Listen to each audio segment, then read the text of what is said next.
Hey, what's happening, guys? Good morning, everybody. You guys have tuned into Rules for Rebels. Today is Wednesday, December 15th, 2022. In today's video, we're going to be talking about the news and a number of different subjects. We're going to be talking about what on Tuesday we learned about the CPI numbers and the rate at which inflation is happening. Yesterday we had a 50 basis point hike and a bunch of comments from Jay Powell and the Fed. I think yesterday was really kind of an important and a transformational day. You know, the markets and, you know, the media, and specifically the financial media, has been kind of pushing this narrative that things aren't as bad as they may seem. And, you know, all we're waiting for is Jay Powell to give some dovish indications about, you know, future monetary policy, and all of a sudden markets are going to recover. I mean, you literally had a lot of people acting as if yesterday could have been the end of the bear market and the end of a potential coming recession, even though I think you and I and a lot of people would disagree and say we're already in a recession. But I think yesterday Jay Powell made some comments that pretty much definitively said he's going to stick to the plan. Rates are going to continue to go up. Not only are rates going to go up, but rates are going to remain high for a while, and he's not going to bend and he's not going to fold. As far as some other things we'll be talking about, Citi is predicting 2 million layoffs next year. We're going to be talking a little bit about FTX, SBF sitting in Bahamian prison. We're going to talk about Kevin O'Leary testifying in front of Congress, Ernst & Young telling employees not to expect holiday bonuses, and a whole lot more. So without further ado, let's kind of get into this video. So what do we got here? Let's go over the notes. Yesterday we had so on Tuesday we learned that inflation continues to rise.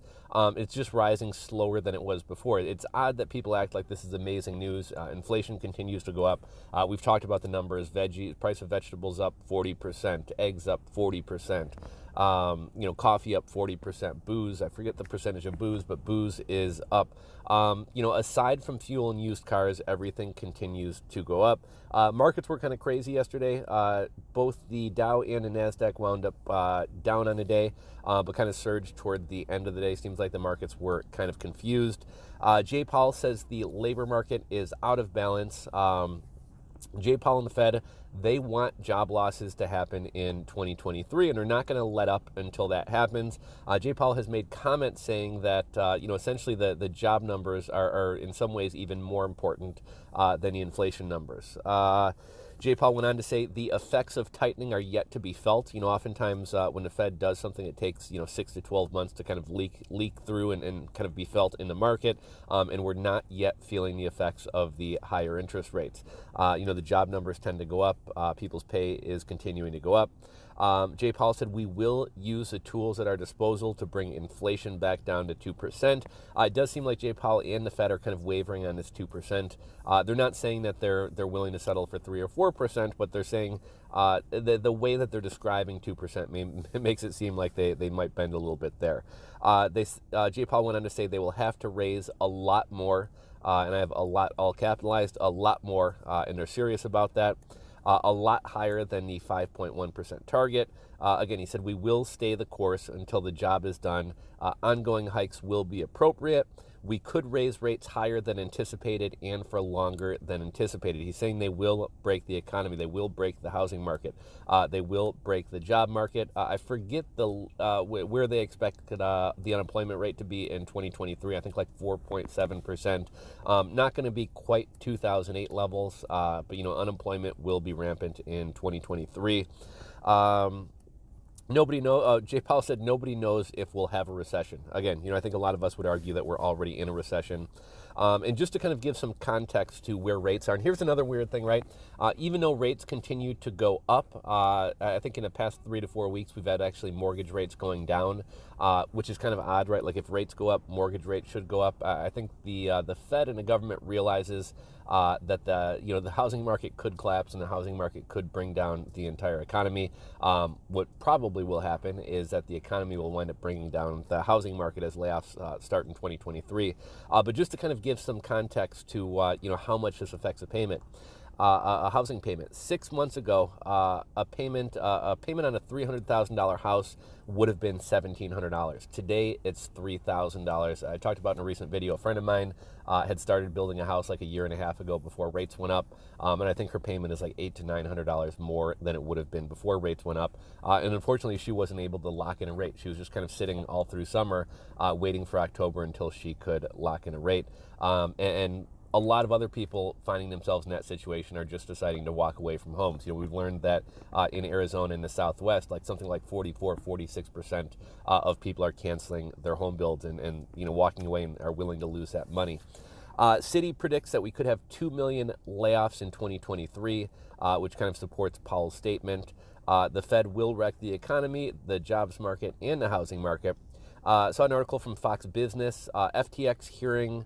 So during the FTX congressional hearings, Ben McKenzie Shankman rips crypto as the largest Ponzi scheme in history and rips celebrities who endorse crypto. But you did see other congressmen saying things like, cryptocurrency is not on trial. Cryptocurrencies aren't on trial. The technology is not on trial.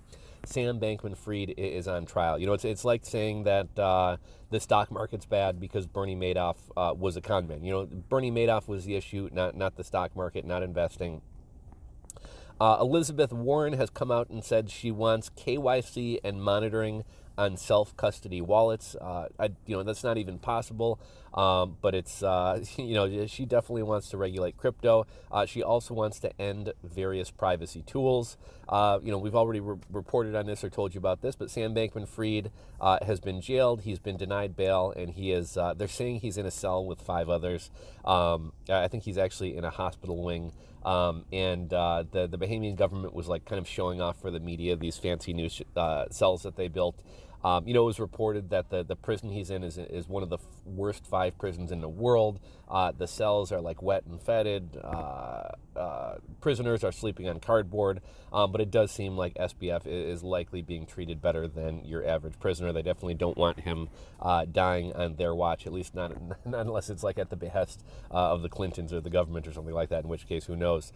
Kevin O'Leary testifying is basically trying to blame this whole thing on CZ. It's kind of funny.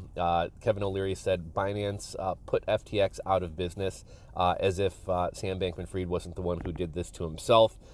We've seen some insider texts and emails that show SBF had actually sent out an email to the company back in, I believe, September of 2022, putting forth the idea that they should shut down Alameda, saying it had already lost money than it had ever made or would ever made. Sam Bankman-Fried knew things were bad a long time ago. He continued telling people things were okay and continued trying to raise money. There was an article from the Wall Street Journal today saying basically whether he's going to go to prison or not will depend on intent. Did he intend to defraud people? We've seen him basically admit to everything he's done on podcasts and on social media. He's deleted tweets and other things, which, that's kind of one of the things, like when you go to trial, if you're deleting things, if you're trying to hide evidence, if you're trying to delete evidence, oftentimes you wind up getting in more trouble for this than the original things you did. And it also shows intent or shows guilt. Kind of back to the economy, Ernst & Young tells employees not to expect holiday bonuses, and I think you'll probably hear a lot of other companies saying similar things. A lot of times we focus on the U.S. economy, but over half of Canadians are struggling to put food on the table, and 86% of Canadians are worried about the economy. The EU is going to outlaw cash payments over $10,000. This is, under the guise of stopping money laundering. This is kind of the push that really the whole world and world governments have to try to go to a cashless society. I would encourage everybody to use cash. There's actually like a website and kind of a movement, like Don't Let Cash Go Away. I forget exactly what the website is. I'm sure somebody knows what I'm talking about or has seen the memes and things like that before. But definitely use cash. We don't want cash going away. I don't want to launch into a whole thing because I only got a couple minutes, but imagine if during the Mexican beer cough period, imagine if, because the government didn't want us going outside, they didn't want restaurants open. In my area, some restaurants stayed open, and it was kind of like, speakeasy kind of thing. Like they would act like they were closed, but if you were, a regular or whatever, you could come eat there. Imagine if governments decided to make your debit card stop working at places besides, approved places like Walmart and Amazon. Like if we go to a cashless society, the government has all the control over your finances and what you can spend your money on, and in a lot of ways, even your movement and where you can travel to. I think there was a town or a province or city or something like that in the UK where they're doing this weird test policy where you have a zone and you can only leave your zone 100 times a year to stop global warming. What if the US did that and your debit card wouldn't, or your credit card wouldn't work outside of your zone? And if we're living in a cashless economy, you also don't have the opportunity to use cash. I really got to start whipping through these stories here. Porn addiction is up 250%. It's now the second most common addiction for men behind alcohol and has really skyrocketed since the Mexican beer cough. New York Times is giving out branded lunch boxes to try to get employees back into the office. This is just silly. We know that New York Times, they're on strike right now, and apparently rather than more money or better benefits, not even saying that they deserve that because the New York Times is a trash organization, but rather than giving them more money or better benefits or more time off, they're trying to give them New York Times lunch boxes to get them back. Let's see. I was going to talk about a book called When Genius Failed in the LCPM hedge fund, but we'll talk about that another time. Okay, so Zero Hedge had an article yesterday visualizing the U.S. tax dollars flowing to Ukraine. We've given $59.8 billion to their military, $26.9 billion to their government, $15 billion to humanitarian efforts, and more money will continue to flow there.